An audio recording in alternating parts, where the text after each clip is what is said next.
And hello, everyone, and welcome back to Words I Choose to Live By here on Amazon Live. I'm your host, Cyrus Webb. Glad you all could join us once again. I am joined by my co-host today, Dr. Velma Bagby, Melissa Baines, and Tina Siemens. We're excited you all could be with us as we're beginning week number 40 in 2024, but also week 40 from my book, Words I Choose to Live By. Now, for you all who are joining us on Amazon, you will see my book as well as the books of all of our co-hosts in the carousel, either on the side or below. So make sure you guys see as they are talking today, you'll see I'm highlighting their books there. Feel free to be able to grab some of them for yourself. All of them I think will be great for you. We also are simulcasting our broadcast today, so we do welcome those tuning in on Facebook, LinkedIn, YouTube, X, and on Instagram. If you guys have any questions or comments for our co-hosts, make sure you guys do utilize the chat. Kenneth Brown, hello to you, joining us on Facebook already. Blessings to you as well. But ladies, hello to you and welcome back to the broadcast. Good morning. Good morning. Well, look, we have another great message for us today, and I'm excited about this one. As I mentioned, we're in week number 40 in my book, Word That You Live By. So for those who don't know, the book gives you a daily message to be able to kind of go by, but it begins every week with a theme. And the theme for week number 40 is Greatness is Inside of You. If you have your print edition of the book, it's found on page 118, and this is what it says. Man was created in the image of his creator. So that means you begin with greatness as a possibility. It is up to you to walk in it. And this has been something that has not been easy for me, I can admit. Growing up as someone who only saw the negatives about myself, being short, being four eyes, being one of those quirky kids, I did not see any greatness in myself, even though people would tell me things about myself that they liked and all these things I was going to do. I did not believe this until I got into my 20s. So it was great for me to be able to get to a place where I realized I was here for a reason. I've been given a gift that was meant to share. And that's why I really wanted to share this in the book, because I think it really shows that all of us, no matter who you may see, no matter how confident we may appear, all of us have gone through that time where we may have questioned ourselves, questioned what we have to offer, even questioned if our lives matter compared to other people. So I'm going to turn it over to our panelists today, beginning with Tina. Tina, what does this message mean for you to know that you have greatness inside of you? Well, thank you for the opportunity. And this has just been an absolutely amazing time of preparation for this morning, because we're in week 40, as Cyrus mentioned. And I don't know if y'all are thinking about what significant 40 has. Psalms 139:14 says, I am fearfully and wonderfully made. The time of gestation is 40 weeks. So we are created in God's image, it says. And so 40 has such amazing, and it's mentioned over 159 times in the Bible. And 40 is the nights and days that it rained during when the earth flooded. 40 days was how long Moses was on the top of the mountain. Satan tempted Jesus for 40 days. Mm-hmm. And then when we came to Seminole, from the time I was a little girl to our 40th anniversary here in West Texas, I threw a huge party, and it was such a meaningful.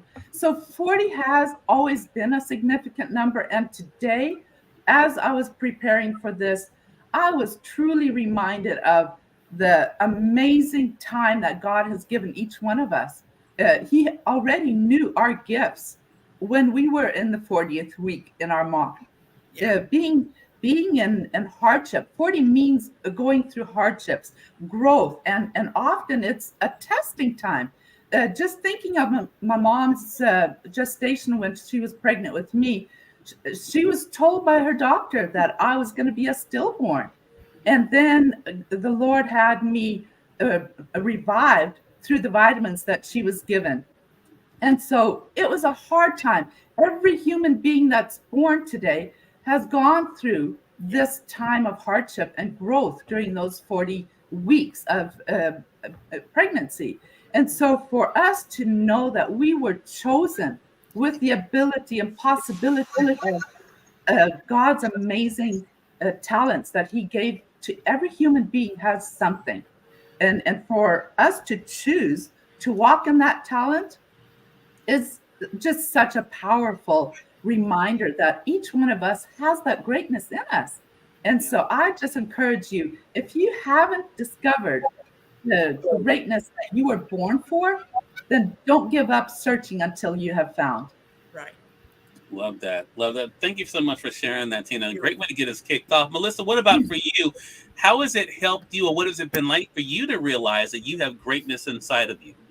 Well, Cyrus, my story is similar to yours in that it took me a really long time to know that. I spent 20 years in domestic violence. I was told consistently that I wasn't good enough. I was told consistently that I had nothing to offer. Once you're told something and hear something consistently, that's what sows into your spirit. That's why I talk about that all the time. It matters what you listen to because it is what you become. Because that's what I heard consistently, I began to believe that. So for the longest time, I didn't believe I was worthy. I didn't believe that I had anything great in me. But thank God Almighty, when my eyes were open and I leaned into Him, and I know that I don't have to earn greatness. Greatness was a gift. Greatness was what He gave me when He brought me to this world. My voice is assigned to certain people, and I do have something to say. But what keeps me going is repeating that to myself. Even when my world doesn't look like it's great and it's perfect, even when things are not feeling great, even when I wake up and I don't feel great about me, I can remember that I am great already. I am worthy. I was created in His image. Think about that when you say, I was created in His image. So those are the things that keep me going. This is what I say to anyone who's listening and think they have to work for their greatness. You don't have to work for your greatness. You just get up every morning and claim it. You speak the words, I am powerful. I am made in God's image. I am wonderfully made. He already told us all of that. Go get it and claim it. Yeah, such a great reminder of that. Dr. Velma, what about for you? What has it been like for you to realize, as today's topic mentions, that greatness is inside of you? I love the beginning of both what Tina said and Melissa. And one of the things that Tina said is the number 40. That's a number that I use when I'm talking to couples and people who are dating. The number 40 is the number for tests and trials. It doesn't take you 2 or 3 years to figure out if this is the person for you. You've got 40 days. Really, that's all you need is 40 days. Really, if you ask the right questions in the first week, you'll have your answer. Then if it's not the right person, then you can move on. Why put your life on hold for years? And so that's what I thought about when I heard Tina. And I love what Melissa said in terms of affirmations, because when you think in terms of God being the one who created man in His image, God is number one. We're talking numbers, so we talked 40. Number one doesn't compete with anyone. And so for Him to deposit greatness in each man, there's no competition in that. Because whatever greatness is in each of us is our greatness. It's not, I don't have to compete with anyone else because I'm wired the way I'm supposed to be according to my assignment that God has given me. So I thought about that too, that greatness is unique in terms of who He gave it to. And so therefore, when He created man in His image. But when He designed woman, He designed her totally different. So to all women, it speaks to your worth and your value that God specifically designed you differently than the way He created man. So I think greatness is in all of us. And like Melissa, it took me a long time because the world back in the 60s told me I wasn't beautiful because I was Black. And as a child going through elementary school, I recognized some of the things that I was told that didn't really motivate me at all. I left home motivated because my mom told me to keep my head up and walk, don't put your head down. You have something to be proud of, walk with your head up. And then I was accused of being haughty.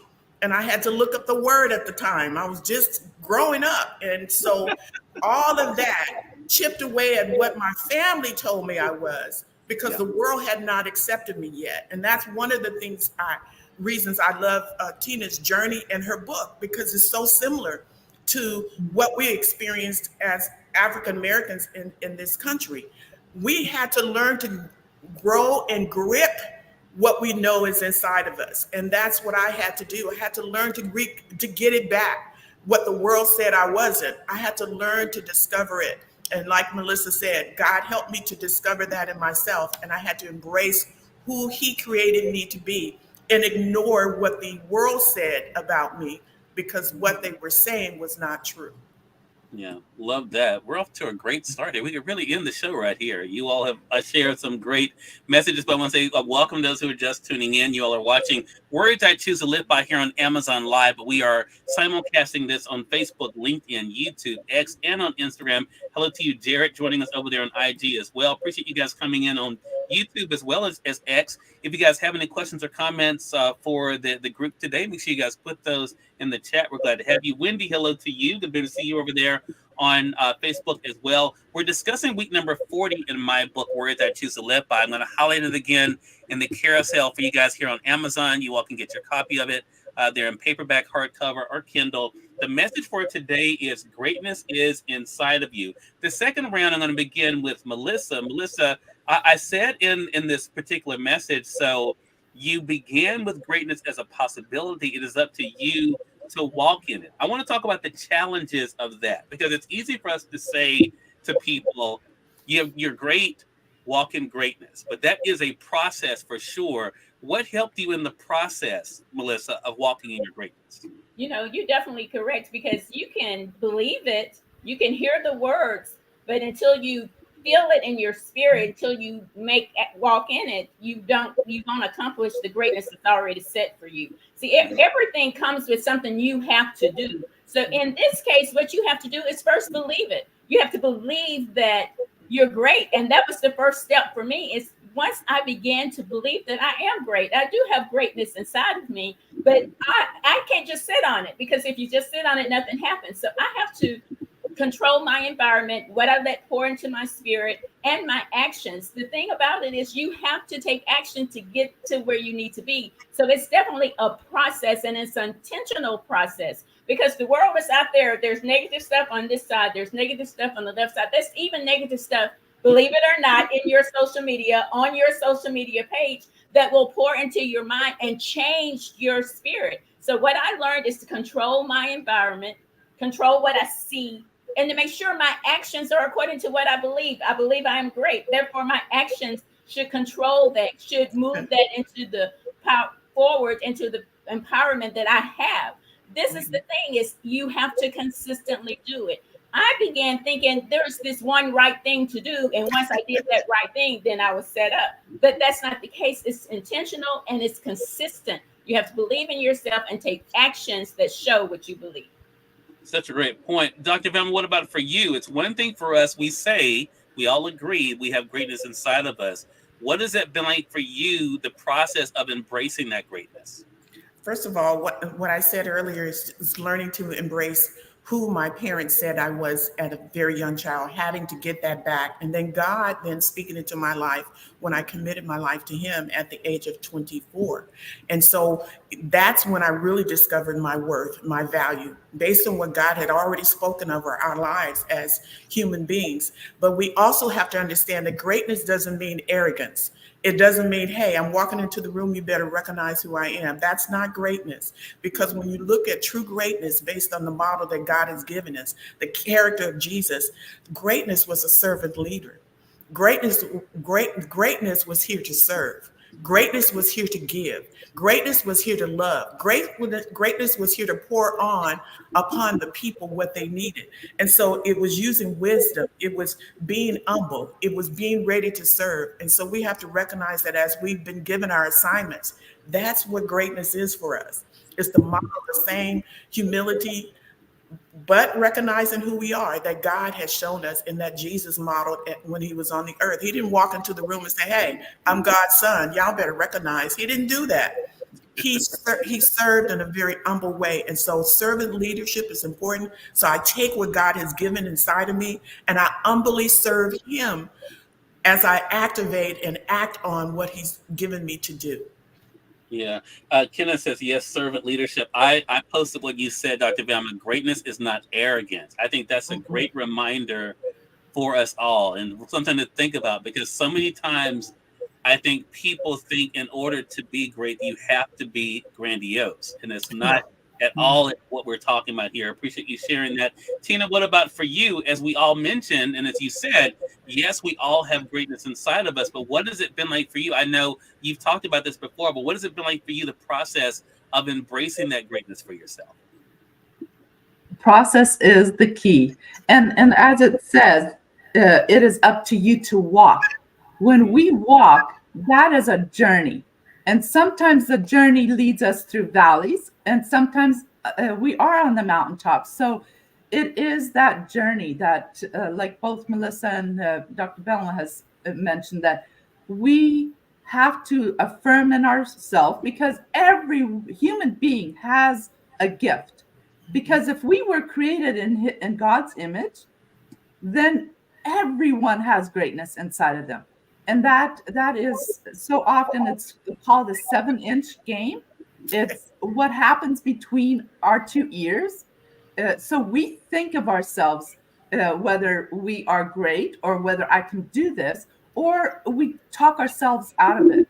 And so if we walk, that is where we will experience change, sometimes hardships, sometimes ups and downs, but it's the key of keep on walking. Because for me, in my journey, the changes in the seasons that I have gone through since I was a child, as an immigrant to the United States, learning a new language, learning a new culture, just all the different changes that I saw as a little girl, that would not have had the opportunities had we not been able to come to the United States when we did.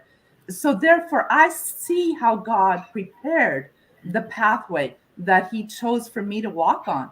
And I'm so grateful for the opportunities that I have been able to come across, because as I was praying this morning, I was just praising the Lord that it was only him and me on this pathway, that everything else comes and goes, but the constant is me and my Lord. And so for that, I am grateful for the journey that my life has been able to give to me, and therefore I can give to others. So it is going to be a continuous journey of walking this pathway and learning new ways and new affirmations, and just being more, less of me and more of God. And that is the journey that I want to be very diligent and grateful to be on. Love that. Really great messages today. Kenan says, through the valley moment, we walk through the valley of the shadow of death. He is with you. So, such a great point. And I really appreciate you guys making this something personal. I think so many times on programs like this, and I thank you all also over there on Amazon. If you guys have any questions or comments for the group, make sure you guys put those in the chat there, because the whole thing for Word That Is to Live By, the show, that none of us have it all together. You know, we all are on the same path together, trying to figure this thing out. And we have our good days and not so good days. I think we all can experience that. But I think the thing that everyone said today is so important for us to realize what is the simple truth, is that we were born with this greatness. And Tina kicked us off perfectly with that. Reminded that you were given this from the very beginning. It's up to you then to be able to catch up with it. It's already there. It's up for you to be able to catch up with it. So with that being said, Dr. Bell, we're going to kick off our last round here. What would you say to our audience then about the importance of embracing their own greatness? Start there. Everything that we shared, we talked about our beginning, how we began this journey, many of us, and it doesn't matter where you start. It's really about your accepting and acknowledging the greatness that's in you. And sometimes it begins, if you're not sure where that is, it begins with talking to God and saying, God, I don't know why, but I'm asking you to show me. I'm asking you to reveal my purpose. I'm asking you to show me what greatness you have in me, what assignment you have in me. So it begins with you just talking to God and asking him to show you your direction. I didn't know what direction to go in. I didn't sign up to become a certified dating and relationship coach. I did not sign up to become a media personality. It was not my dream to write books about godly dating, relationships, and marriage. That was not on my list of things to do. I worked my career, 38 years, retired in 2012.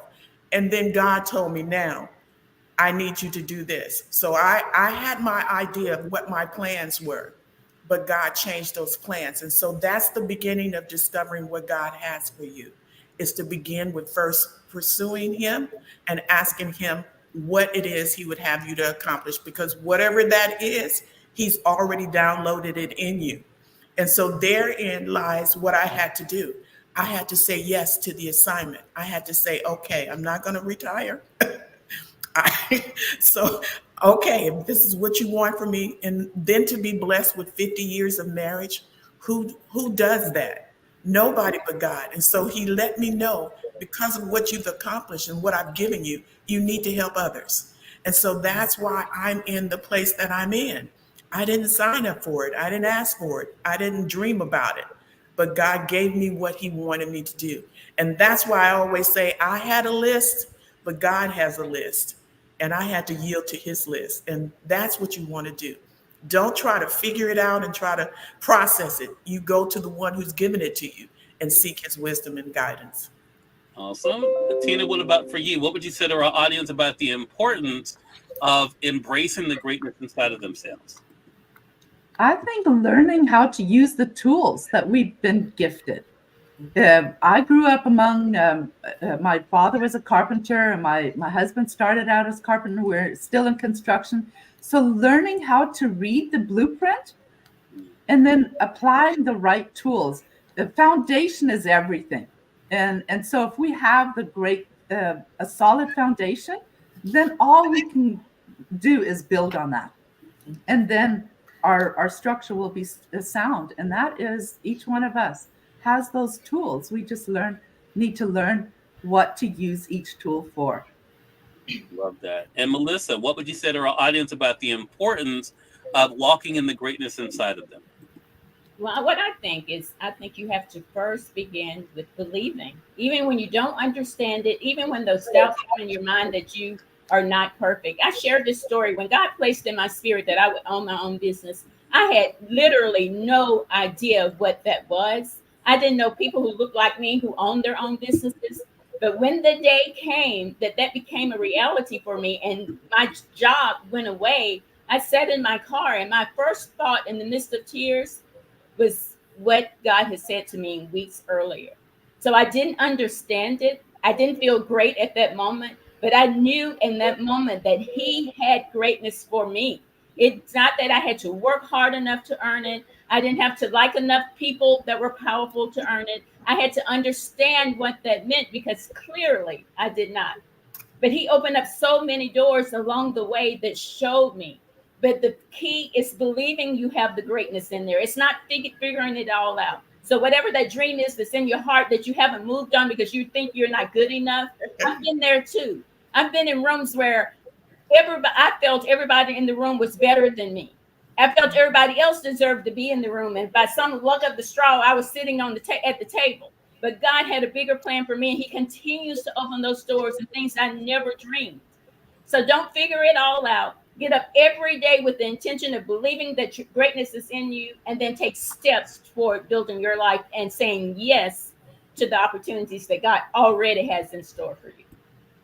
All right. Such a great reminder. Again, everyone, we've been discussing week number 40 from my book, Where That Choose to Live By. You can get them here on Amazon in paperback, hardcover, as well as the Kindle edition. Alicia Sadler, hello to you. Glad you could be able to join us for the live broadcast. For those who may be coming in late, I appreciate to be able to know your own thoughts. Make sure you share in the comment section how you're going to be embracing your own greatness. And I appreciate all of you, our co-hosts, for the great messages today. So, Tina, I'm going to throw it back to you one last time. How can our viewers stay connected with you? Well, first of all, I just want to encourage you to never give up. If yesterday didn't work, today's a new time, a new page that you can start writing your story on. Please stay in contact with me at seminalthebook.com. I would love to hear from you. I'm on all social media platforms and can't wait to hear from you. All right. Thank you, Tina. Melissa, how can they stay connected with you?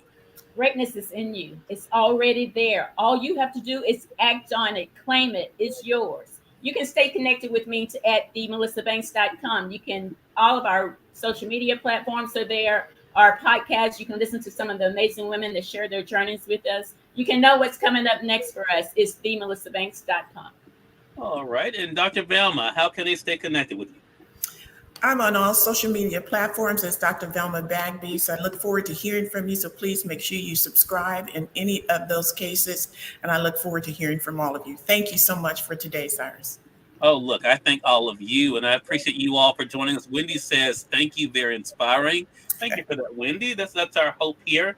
Kenneth says, thank you, thank you, thank you. Appreciate that. Appreciate all your engagement today. And as well, we thank all of you joining us on the various platforms and on Amazon for joining us for this week's episode of Warrior That Chooses to Live By. We're counting down to the end of this year, so make sure you guys do stay tuned for us. Until next time, you all make it a great one. We'll talk to you all soon. Take care.